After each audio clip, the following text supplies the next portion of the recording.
नमस्कार दोस्तों, आज की इस वीडियो में इंडियन एविडेंस एक्ट के सेक्शन 22, 22A और 23 को डिस्कस करेंगे। इस पार्ट को कंप्लीट करने के बाद हमारा एडमिशन वाला टॉपिक बिल्कुल कंप्लीट हो जाएगा।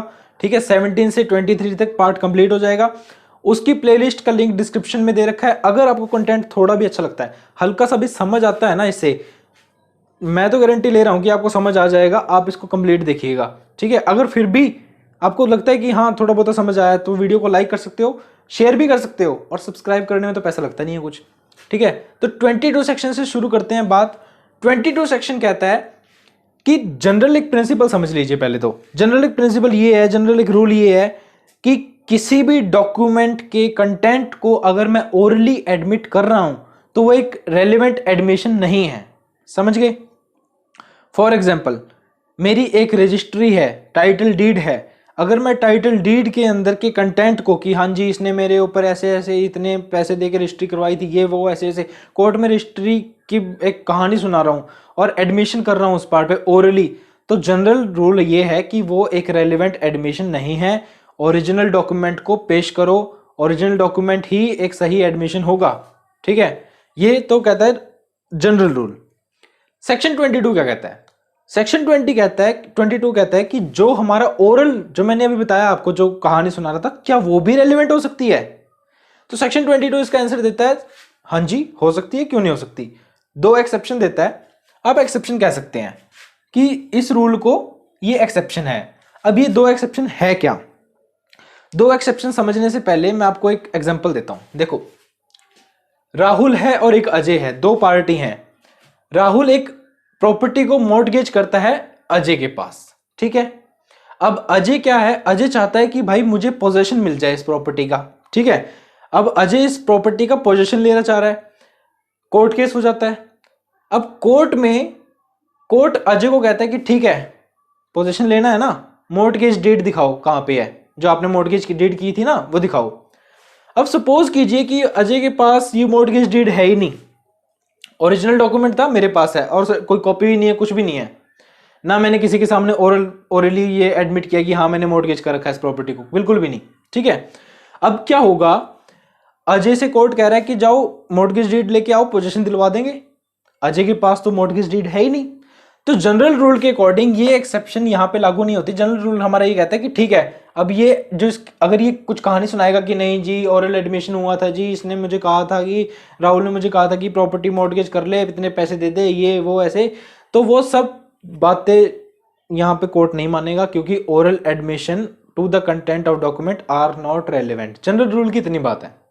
सेक्शन 22 क्या कहता है, इसी में समझेंगे, आगे आगे समझेंगे। ठीक है, अब आगे देखिए, सेक्शन 22 कहता है ओरल एडमिशन किसी भी डॉक्यूमेंट के कंटेंट का रेलेवेंट हो जाएगा अगर वो पार्टी ये प्रूव कर दे कि जी मैं सेकेंडरी एविडेंस देने के लिए एंटाइटल हूं कोर्ट में। देखो, सेकेंडरी एविडेंस आप ऐसे समझ सकते हो जिसमें कि स्टेटमेंट भी आ जाती है ओरल। ठीक है, मतलब जो मेन ओरिजिनल डॉक्यूमेंट है ना, उसको छोड़ के किसी प्रकार का एक ऐसा डॉक्यूमेंट, कुछ ऐसा एविडेंस जो कोर्ट में एडमिसिबल हो जाए, उसको हम सेकेंडरी एविडेंस की गिनती में ले सकते हैं।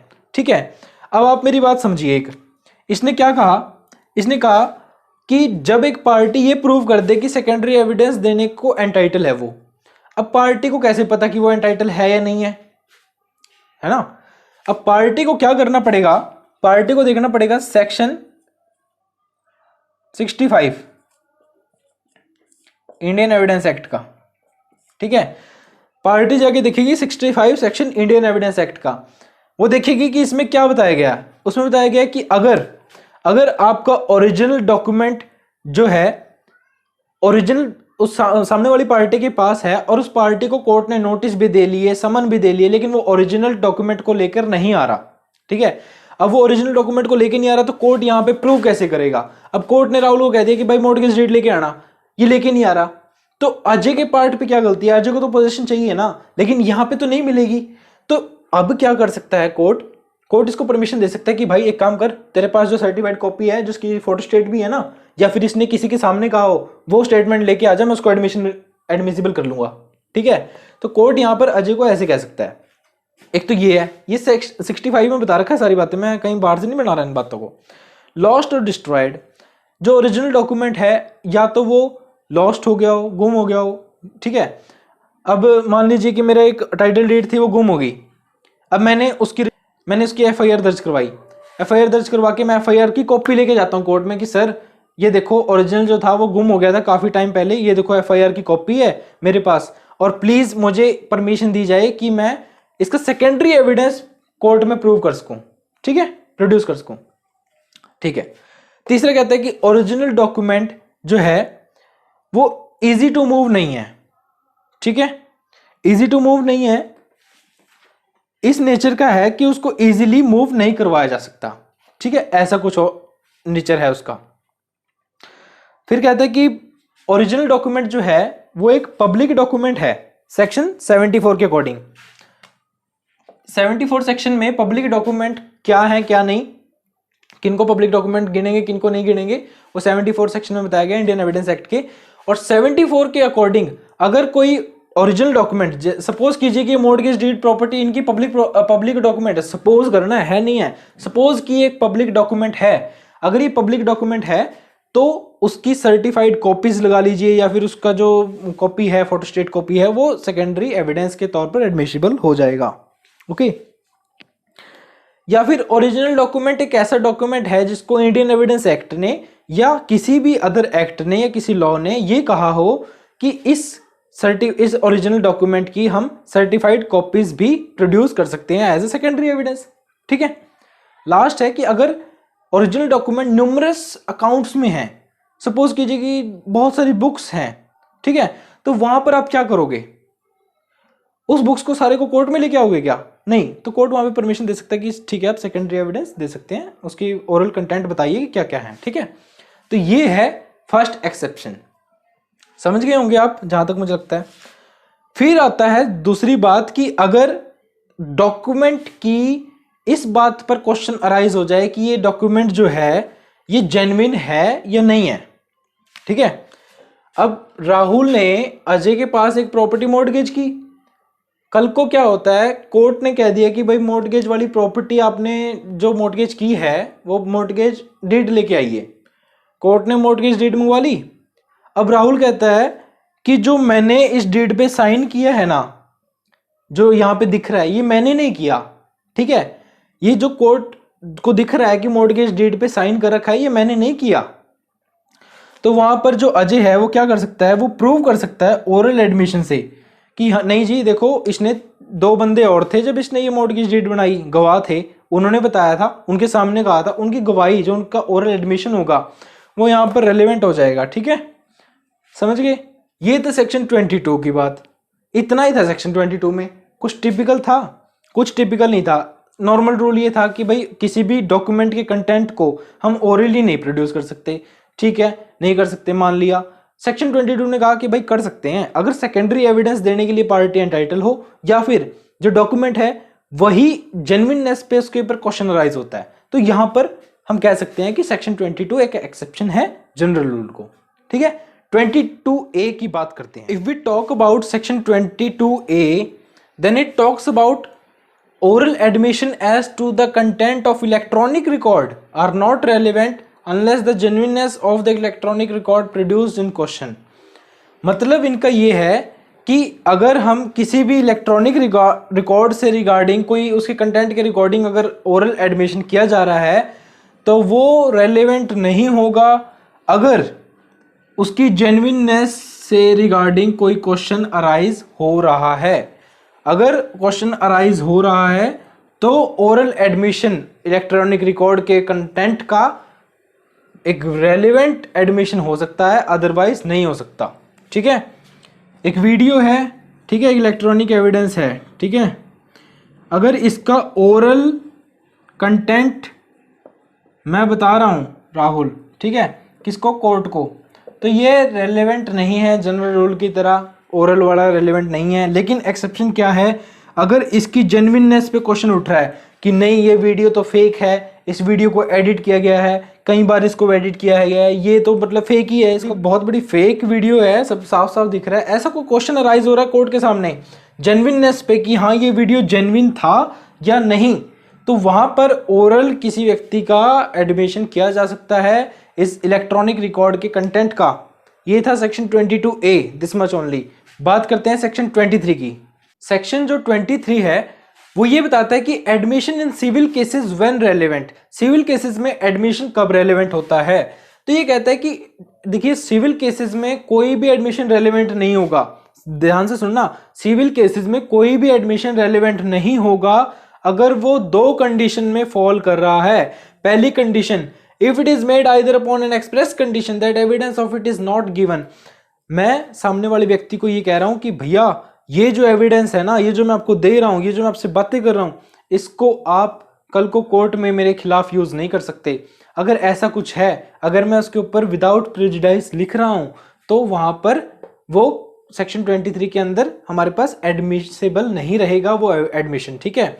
Where the court infer that parties agreed together the evidence of it should not be given, जहां पर कोर्ट को लगता है कि दो पार्टीज हैं और इन दोनों पार्टीज ने पहले ये समझौता किया था, एग्रीमेंट किया था, और अब एक पार्टी लेके आ गई है। देखो मैं आपको एग्जांपल के साथ समझाता हूँ सारी चीजें, ठीक है।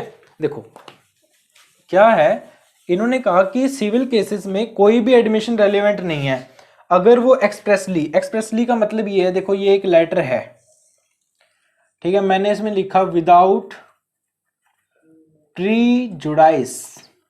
इट मीन्स कि जो भी मैं यहां लिखूंगा, जो भी मैं आपको यहां लिख के दे रहा हूं ये लेटर, आप इसको कल को मेरे ही खिलाफ कोर्ट में यूज नहीं करोगे एज एडमिशन, मेरे खिलाफ एज एविडेंस नहीं यूज करोगे आप मेरे खिलाफ, ठीक है। आप मेरे अगेंस्ट नहीं जा सकते इस लेटर को लेके।